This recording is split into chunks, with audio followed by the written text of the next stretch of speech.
Scotland was an independent country from its foundation in the early Middle Ages until 1707 with the Treaty of Union and the subsequent Acts of Union.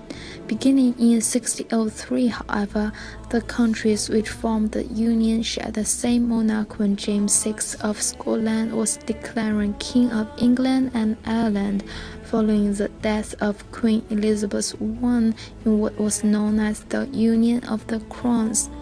In order to be independent again, there were many fights between Scotland and England. On May 25, 2012, a campaign for Scottish independence was launched by the Scottish National Party. A national referendum is to be held in Scotland on September 18, 2014 to decide whether or not Scotland is to become an independent country. Based on this, some residents and scholars in Norwich were interviewed. I am living in Norwich at the moment, but as I say, I'm from the Lake District in Cumbria. Well, I kind of come from just over the border in Cumbria, so I'm a northerner myself, and I think it's a really good idea. For the Scottish people, I think it's a very good idea, as long as they get what they need, and it isn't kind of a half-hearted thing where they get a little bit, but then they're still dragged back in. I don't know how the Scottish people will vote, whether they will decide this is a good thing or not, so it could go either way. But no, I think it's a good thing for Scotland. It'd be interesting to see what the younger people will say, because obviously it's the first time that younger people have been able to vote for this, because they've dropped the age, haven't they? So it'd be interesting to see what younger people think about it. Well, I don't think about it a lot, but I do visit Scotland from time to time. I go to Edinburgh to the Fringe Theatre Festival there, which I really enjoy, and I've visited Scotland a lot. So I know the country, and I know that the people are very independent, very proud of being Scottish. So in some ways I can see why they would want to be independent from the British government. So I think it could be a good thing for them. But to be honest, it's not something I think a great deal about. I think it's good for countries to have open borders, and I think it's important that people don't get too nationalistic, because that in the past, obviously, Scotland and England were enemies in the far distant past, and it would be a shame if that kind of feeling was to return. I wouldn't be asked to vote because I'm English. Yeah. But I think I would disagree, because I think that Scottish people are already very independent and very proud of their country. They have a good, strong culture, and I quite like the fact that if you live in the UK, you can easily visit Ireland and Wales and Scotland without having to worry about crossing borders. Well, I come from Edinburgh, so I am Scottish, but I've lived in England, and for me personally, it feels like a bit of a disaster for us to break up. But if I lived in Scotland, I think I would be quite tempted to support an independent Scotland.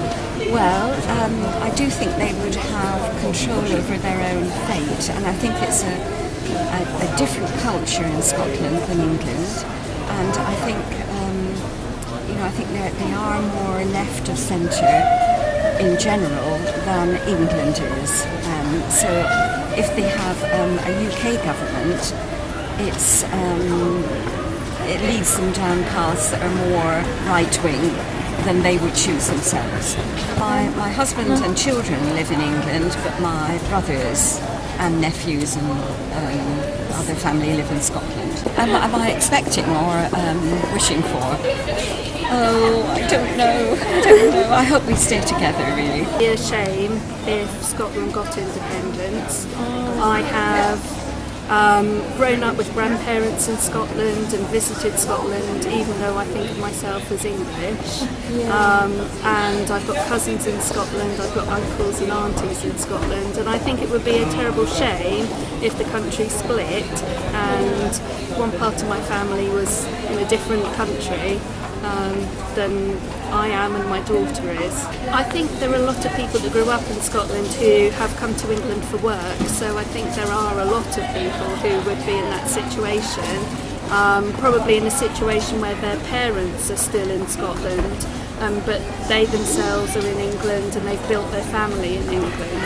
It's very difficult because I can sympathise with people living in Scotland wanting to determine their own fate and have their views and their culture listened to, whereas now I think because Scotland is much smaller than England in terms of population, they don't get as much of a say in what happens to them as they would like. Tim Jones. I work here sometimes as an English teacher. I suppose as an Englishman, I don't have any Scottish blood in me. I do have a little Irish and Welsh, just a little. I'll be sorry if the United Kingdom breaks up. I would be sorry because I've always lived in the United Kingdom. That's been my country. So I suppose if it changed, I'd be sorry. Yes, I think. Yeah. But if Scotland wishes for independence, then they should become independent if they vote. Up until about 300 years ago, Scotland and England were separate countries. There was a union of the crowns, which meant that, because before that, Scotland had a royal family of their own, separate from England. But then in 1606, they joined together, and so that was called the Union of the Crown. There have been wars between Scotland and England, and so, well, as you may know, I think the last battle in Britain was between England and Scotland in 1746. So after the Act of Union, after the political union, there was still fighting. If I voted, right, which I can't because I'm not Scottish, so I can't vote, but if I could vote, I'm not sure. That's a difficult question, because I have to imagine I'm Scottish and how I would feel, which is difficult. With Scottish independence, no, I wouldn't disagree. I think if Scotland wants independence, they should be independent. I do come from a biased position because I'm a member of a political party which has a strong position on it. But I would agree that I think it's better if we remain together, so Scotland and England and as the UK, because I think that we've got more to gain from working together on things like economy and security and things like that than if we try and split up and do things differently. And also I think there's a lot to be gained from having that kind of freedom to interact socially and culturally. There's a lot of shared history between England and Scotland, and Wales for that matter. So I think it would be better for us if we stayed together as part of the UK. Obviously, it hasn't always been a great relationship. We've had wars with Scotland in the past and history, but there have been things that we've done. I was looking up on this recently, and there was a Scottish person who was established the BBC and the Bank of England. Obviously, the currency, there is a Scottish pound, but the currency is common to both countries and the UK. So, there's a lot of common history behind the two countries. There's a lot of exchange goes on at the moment between the two countries. So you have companies and banks and businesses that are in both England, Wales and Scotland. So there's a lot of commonality between the two areas, I think. And obviously at the moment we're both, the UK as a whole is having to deal with things like the economic situation, the debt and the deficit. And I think it would be better if we continue to work together on that than say Scotland saying, oh well, actually we're not going to have anything to do with that because it won't be our problem if because they have been saying that, I believe. They've been saying, well, okay, we won't help out on that. It's just, I think it's got a bit silly now. People are kind of criticising the sides, criticising each other, rather than trying to have a kind of sensible discussion about the future of Scotland. So, yeah, actually, at a personal level, the most important thing I think is that people have the right to say. I think the worst possible thing in the whole world would be for a decision to be imposed upon them, and I believe that even more strongly than whether they should be together or not. It's the right of people to determine for themselves. It's one of the biggest moments for the British Constitution for a number of years. It could lead to the departure of Scotland from the United Kingdom, but also might have other implications. For example, what happens to Wales and what happens to the European Union as well. So far, they've always been very content to be part of the Union, and I think that certainly would be the case for Northern Ireland, and Wales probably would continue to wish to be part of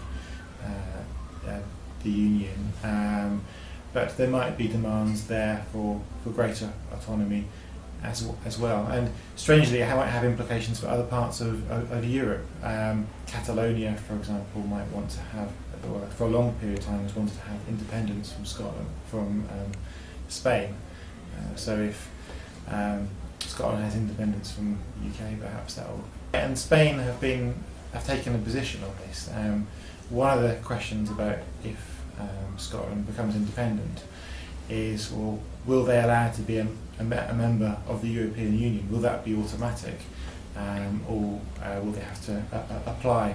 And Spain have been very keen to say, well, no, they shouldn't automatically be allowed to be a member, because they're worried that Catalonia will break free from them. It's to be decided. It's very unclear at the moment. It's difficult to predict. What is usually done is that people will look at opinion polls in the run-up to the Scottish independence election referendum, so in the run-up to election day, if you want.